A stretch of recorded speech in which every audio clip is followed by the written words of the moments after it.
Welcome to the Brad and Taylor Show. Today we have Jon Ferguson. You're listening to the Brad and Taylor Show, a podcast that inspires entrepreneurs to pursue their passions. We're sitting down with some of the best to learn how they got started and some lessons they learned along the way. Hey, Jon, how are you? Hey, guys. How are you? Doing good. We're doing good. Good. Well, let's get this started. Tell us a little bit about you. What do you do? I'm a realtor with Production Realty here in Jackson, Michigan. Oh, nice. So when you were, how'd you get into real estate? Oh, that's a long story. Yeah, that's a long story. Most of these stories are long stories. But it was 2019, fall of 2019. I found myself in corporate America, banging my head on the glass ceiling, really. And I was in a position where, it was a lot of hours. It was, not on my terms, and I just thought I could do more.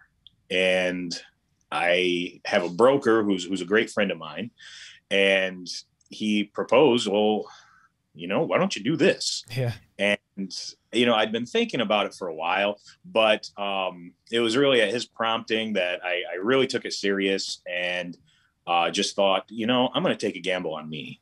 And I haven't looked back. It's been great. Awesome. That's awesome. Yeah. How'd that transition go for you from corporate world to being a real estate agent? I know that's big of a difference right there, just that transition. It itself. is. Yeah, it is. It wasn't that bad for me. Okay. I had to definitely, be ready for, a check not to be coming in right away. So there was definitely some prep work that needed to take place. You need to have a nest egg. You need to have, something there to make sure that, your bills are being paid while you're essentially building your own business from the ground up. Mm-hmm. So the transition was motivating. I'd say that's it. I still have a mortgage. I still have bills. So you better put all of your time into this. And that's what I found myself doing. Anybody that gets into this will really tell you all of your time in the beginning is going into real estate. Your profession is real estate. What's your hobby? Real estate. What do you do as soon as you're done with real estate? More real estate. Exactly. So you really have to, be busy, set up a good plan, set up a good timeline of what you want to accomplish, and really work towards meeting those goals. Yeah. How did your first transaction go? Was it pretty My smooth? first transaction was actually really, really simple. Good. Which is crazy because that's normally not the case. Yeah.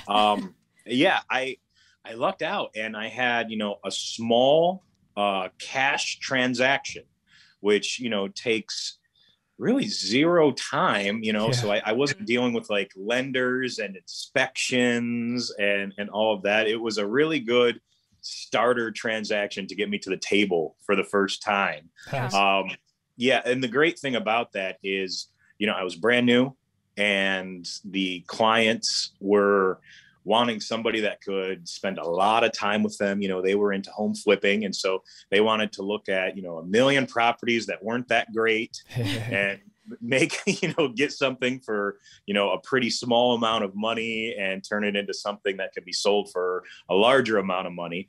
And being brand new, I could give them all the time that they wanted. So it's actually been a really, really good thing because my first clients have turned into tremendous friends. And I think we've done well over 10 deals together since. Oh, wow. So, so I still talk to them all the time. I will be talking to them later today. Yeah. That's awesome. Good job with that. Yeah. You know how to build that relationship then and keep it going. That's very important. That's super important. Mm-hmm. This entire industry is really about building relationships. If you're going to survive, that's what you do. Yeah. Yep. Yeah. Exactly. Yep. You know how it works. Yeah. Speaking of those, I know you mentioned they had seen a bunch of properties in the beginning when you were first working with them. And I'm sure you've seen a bunch more since then with those same clients since they're doing the flip homes. What property have you been to that maybe you wouldn't want to go back to? Out of all of those that you've been to, which one sticks out? Oh my gosh. I know you have to have one, at least one in there. At least one. Yeah. Oh, wow. There was a property that I looked at with them probably my first year Yeah. in real estate. And I didn't even want to walk inside the place. And we got like 2 rooms into it. And we all decided it was probably best that we didn't walk any further into the place, because between the smell and the creaking on the floor, we were either going to pass out or fall right through into the basement. And so, goodness. yeah, so we passed on that one. But yeah, I will remember that as probably the worst property that I've walked through. Yeah. On average, I know this market's a little crazier than typical that we've seen in the past, but on average, how many homes do you think you show clients before they get the one that they are looking for? Maybe you guys put in offers on quite a few, but how many do you go through before you get the one that you take to closing? Oh, wow. That's so spread out. I've had clients where we've looked at 3 properties and we're set to go. And, that's a great scenario to be in. Yeah. But I've been with clients where, I think it depends on the client. If they really have to move, and they're really in a time crunch situation, I think, good or good enough sometimes, obviously we try to find, the perfect match, but I think that's a pretty subjective statement. I've had clients that, are great in the home that they're in. They just need something bigger, or they desire something more. I've worked with them for like 11 months, showings every week. You kind of become a friend of the family at that point. So it really just reaches across the spectrum. I think the couple that I showed the most amount of houses to, we were well over 25 houses. Huh. Yeah, especially in the market we're in now. It's like, everything's going so fast too. If you're not there immediately, then it's gone. Yeah, it's really quick right now.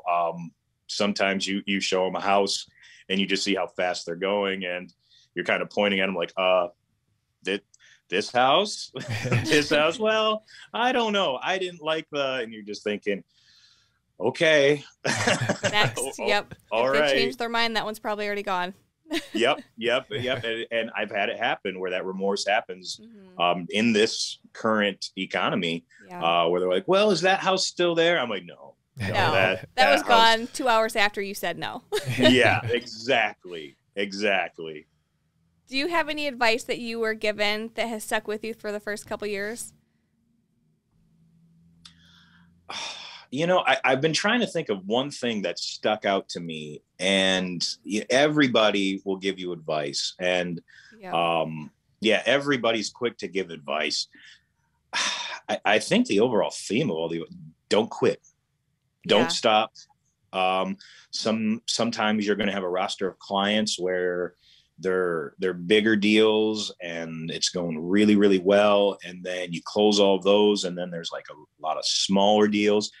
I think probably the most valuable thing that I've ever heard is don't look at numbers, look at people.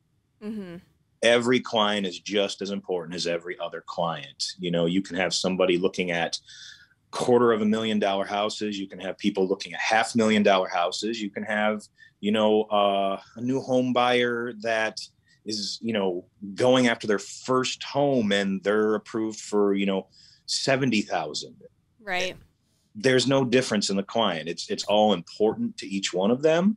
It's vitally important to each one of them. They're all excited to take that step, whether it's the next step or the first step.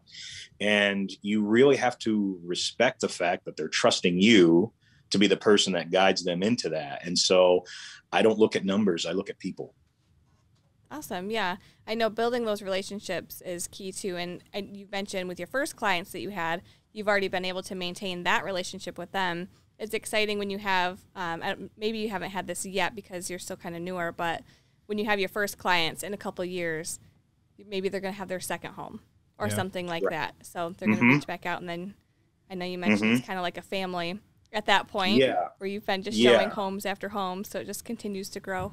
I have one client right now, actually, that I dealt with, one of my first clients. They called last week and they said, family's growing. We're going to be looking at another house. Oh, exciting. Yeah, they've had a couple of children since we bought their original home. So yeah, I'm looking forward to getting back with them. Yeah, that's super exciting. Yeah, that's so exciting. Yeah. Then maybe even down the road, who knows, maybe when their kids are grown and they want to have their homes, you're going to be there. Yep. Mm-hmm. Yep. Mm-hmm. Yeah, no, it's great. It's cool working with families that way too. I just did a deal where I had some clients that were looking for a home. We found their home, guided them through it. And now her dad is having me help him find a home right now. So working with the generations right now. Yeah. That's so cool. What kind of goals do you have to finish out the rest of this year and going into next year? Finish strong. I look at things quarterly, and I think that's a really healthy way for especially new agents, but even all agents to look at what they're doing. I like to look at the quarter, what I'm doing in the quarter, because that allows me, if it's been a tough quarter, it allows me to push the reset button, just step back, breathe, and say, okay, here's what I want to accomplish in the next 3 months. And so I just want to finish out this year with a really strong quarter. It's already going pretty well. Doing that pipeline work is insanely important. Working on the next quarter during this quarter, at least lining stuff up or, making those relationships, that are going to turn into something. So I just want to finish up this year with a strong pipeline going into 2022 and close the things that I have on the table right now. That's really the big goal. Awesome. That's awesome. Do you have any recommendations in how to kind of balance going into, let's say, the next quarter while you're still focusing on your clients that are right in front of you right now? It's those relationships. Mm-hmm. I never ever overpromise and underdeliver. Okay. I will never do that. And so when I'm speaking with people, I tell them, hey, I'd love to be, your realtor, and you will definitely be a priority to me. Every client of mine is a priority to me. But if you're just busy and you can't give them that A+ effort, I have the frank conversation. Like, can we hold this off? Like, do you have to put this up right now? Can we, or do you have to buy right now? Either way, on the seller side or the buyer side. Mm-hmm. And, if it's yes, then, you try to find time, but I'm also, I hate to ever turn down business, but I'll do that before I start giving a C+ effort to my entire roster instead of the A+ effort that they deserve. Yeah. Yeah. So the balance can be tough, and you really just have to be disciplined, and it falls back on that. You might have a lot of deals that are big money, and then you have, a lot of deals at the same time that aren't so much. And, some people want to make up for that. And I can understand that. I always look at the people first. Am I juggling too many clients? If I get to that point, it doesn't matter, what the price tags look like. If I can't give you, the attention you deserve, I just say, I'm sorry, I can't. I'll make a referral, or put them in the hands of somebody I trust, or, see if they, want to wait, like a month or 6 weeks or whatever, and be, the first thing on my list for as soon as, I have an opening in my schedule. It's a tough balancing act. It really is. Yeah. You've got to be good at multitasking, but it's really great that you already recognize that when your plate is full, your plate's full. That way you're not getting overwhelmed and your clients aren't feeling left out, anything like that. So yeah, that's awesome that you recognize that. I don't think a lot of people necessarily would right off the bat. Mm-hmm. If you could start over today with all the knowledge that you've learned since 2019, what would you do differently? What's one thing that you would change?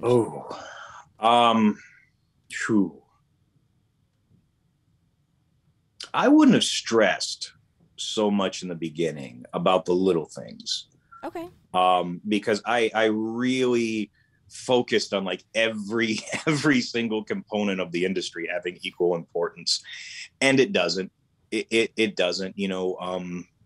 People are always people, and you hope that people are going to be good to you, and you're going to be good to them in return. But I wouldn't stress out so much about stuff. I think there were clients that I lost, and we all lose clients. It happens. I think some of the things that I did initially and just trying to be so much of a people pleaser in the beginning, you know, I made the mistake a couple times of not having buyers sign buyer agency forms with me, like I am your realtor, and I'd show like 5 houses, and then they'd call somebody else that had a sign in the front yard of a house they really liked, and that agent ended up selling them the house. And you know, I get mad about it, but really get mad at myself. You know, the agent, you know, didn't, you know, technically do anything wrong, and I don't think I educated my client on the fact that, hey, I'm your realtor. Like, I'm putting time into you and my resources. I'm your guy. And when they went to somebody else, it was just, hey, it's just because this is the house I wanted. And I called this person. And I think sometimes, I think with the majority of people, I don't think that's done with any malice. I think it's innocent enough. I just probably should have done that a lot better. So probably my client consults, educating my clients on, you know, what I do for them and what that entails in our partnership. I would have done a lot better job at that in the beginning. Yeah. Before we go today, how can people get a hold of you? Well, Jon Ferguson at Production Realty. So my email is Jon at Jon. There's no H. Jon at productionrealty.com. And then you can always reach out to me, 517-812-4901. That's my cell. It's always on me. If you need real estate, you have real estate questions, day or night, give me a call. Awesome. And you are in the Jackson area, right? I am. I'm in Jackson County. I serve Jackson County. I do business in Washtenaw. I have a listing in Wayne right now. Okay. I have, Hillsdale, Lenawee. I'm licensed in the state of Michigan, and I'm willing to help anybody in the state of Michigan. Awesome. Well, thank you so much for coming on and sharing your story with us today.